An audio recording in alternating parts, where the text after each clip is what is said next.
yokuphuma yokusindiswa kwamukela uJesu siphume ezweni. It's sishintsha imbuso kade simbusweni kuyama sishintsha umbuso siza kokukhanya Okay, manje. sishintsha kanjani ke imbuso? Okay. Simuva kanjani away from izinto zasezweni nathi sibe sisezweni? Okay. Yes. This is a very good question. Yes. So ke masiphuma bazalwane embusweni kumnyama samukela uJesu njengoba sishiqalile ukuthi umuntu owamukela uJesu kanjalo kanjani. Then mayisefundiswa the time esefundiswa malithi iBhayibheli singalingi silelizwe, do not conform to the patterns of this world. Yes. But lithi masiguqule ngokuguqula isimo ngokwenziwa ibentshe engqondo yethu. Yes. Which means uma sesiphumile embusweni kumnyama sangena kokhanya ushintsha everything, ushintsha i-mindset, indlela besicabanga ngayo, ama-decisions, indlela besikhuluma ngayo, amathembe besinawo. For example, uma ngabe besazi ukuthi uma ngabe umuntu azi ukuthi mangigula ngiye enyangeni, ngesangomeni, ngiyakudokotela, ngiyakuyinesi lingisize. Mase siphumile embusweni obumnyama siyayishiya zonke indlela zobumnyama bese siba fully depending on uNkulunkulu, sithembe na yedwa. Because besazi ukuthi okay, let me just say kancane lento lo ngoba sengize ngayithinta ukuthi mawugula uhlaselwe ugula umuntu wazi ukuthi nje noma ngabe umzalwane athumele ingane ePanado, athuke grandpa uthatha i-medical card lakho, i-medical aid yesibhedlela kwi-clinic wherever la yakhona because ilona themba lakhe.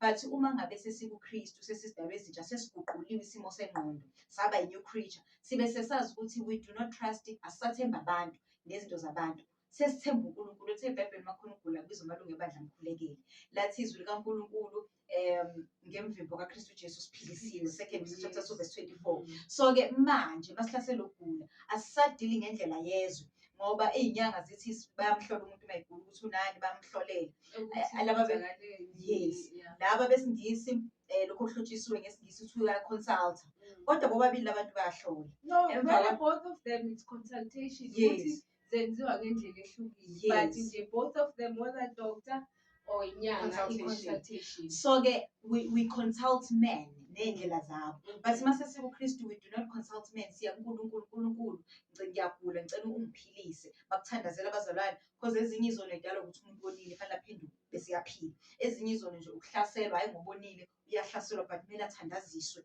aqine kule badlula kuyona azaphile. So ke okunye ukugula nje ngamadimoni biza ukuthi khishwe idimoni. So ke uma sihlaselwe ukugula thina we ought to go to God uNkulunkulu, nanga umzalwane ehlaselekile silalele ukuthi kuphi ukugula kudalwa yilokhu ukugula bese uNkulunkulu asinikeza ukulapheka ne-solution. Exactly.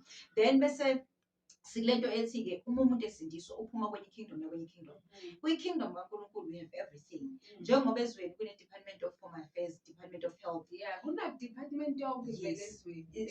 Kanjalo ke nasembusweni kaNkulunkulu we have all the departments. Uma lithi iBhayibheli 1 Corinthians chapter 12 lithi abantu banikezile ipho zokuphulukisa, that is Department of Health. Lithi kwase-Efesu chapter 4 lapha kwa-verse 11 lithi banikezile abanye babavangeli, abaprofethi nakho konke bese ekugcineni nabafundisi, not abafundisi, abafundisi, teachers. Those teachers i-Department of Education in God's kingdom system. So njengoba kuthiwa banikezile abanye baba ngabafundisi, labo bantu bona bafanele bafundise ibandla izwi, ungesile ibandla kuphela izwi but even abantwana abancane ukubhala. Uma sesizi understand ukuthi othisha embusweni kaNkulunkulu abafundisi sifundisa yonke into, sizo understand ukuthi we do not need a world system of education anymore. See, full time we have everything we need in God's kingdom system. Amen. We do not need a world system education. Exactly. Yes. Niyafundisa nina embusweni wenu. Amen. Then kulo mbuso kaNkulunkulu, do you teach only about the Bible or do you teach everything in general that will help abantu abasembusweni kaNkulunkulu ukuthi no, they can conquer the world with the knowledge and everything, but kungasi knowledge that they get from the world system okuyisikole? Yes, that is a very good question. Yes, sister.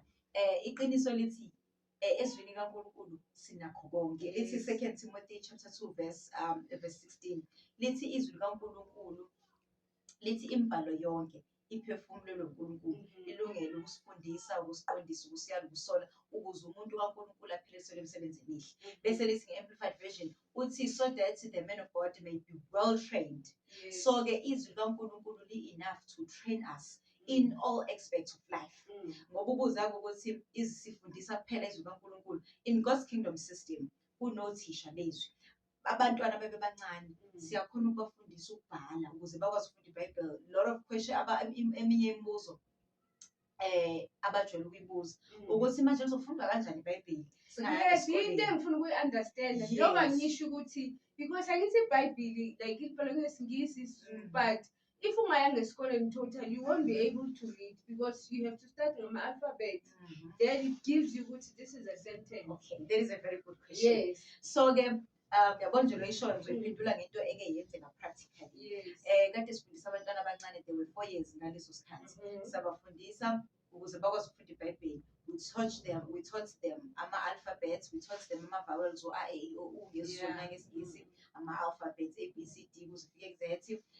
Sabafundisa ama-colours nje, general knowledge ama-colours.